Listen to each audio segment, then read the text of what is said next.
معظم الكلاب ودية، ولكن هذا لا يعني أنهم جميعا لطيف. الكلب اللطيف ليس فقط كلبا اجتماعيا وحنونا، ولكنه كلب ليس ثورا في متجر صيني. الناس يبحثون عن مسترخي الجرو الهدوء إضافة إلى أسرهم، لا مزيد من البحث.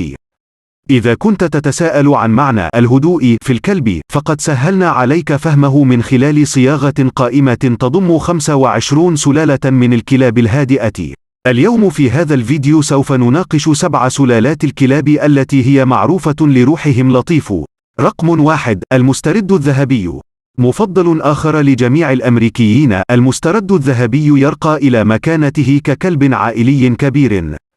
إنهم متعلمون سريعون يحتاجون إلى الكثير من النشاط البدني، الجري والسباحة والجلب والكثير من الألعاب.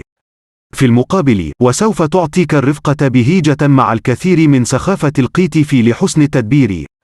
رقم 2: بيجل. ملفت للانتباه، ودود، محبوب تماما. البيجل تزدهر تماما على الرفقة، أيام طويلة وحدها لن تعمل لهذه الحيوانات حزمة. البيجل هو واحد من أصغر سلالات كلاب الصيد، ويمكن القول إنه ألطفهم جميعا.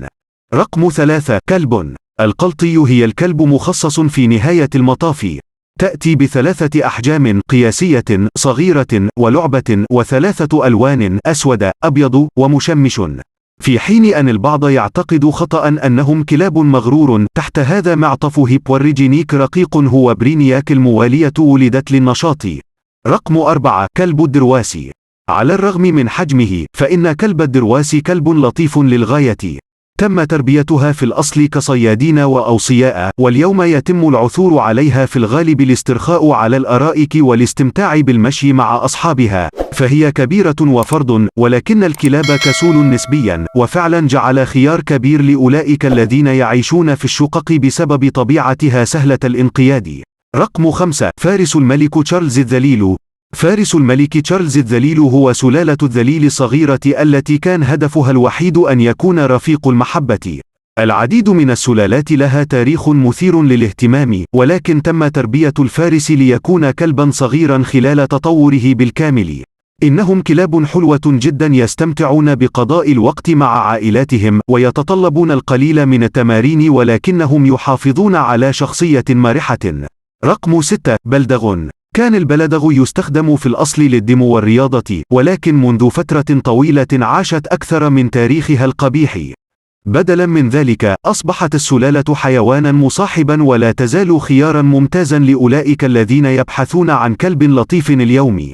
هم متعة المحبة، والكلاب لعوب التي هي حنون عميق ولطيف نسبيا لحجمها. رقم 7: كلب الصلصال.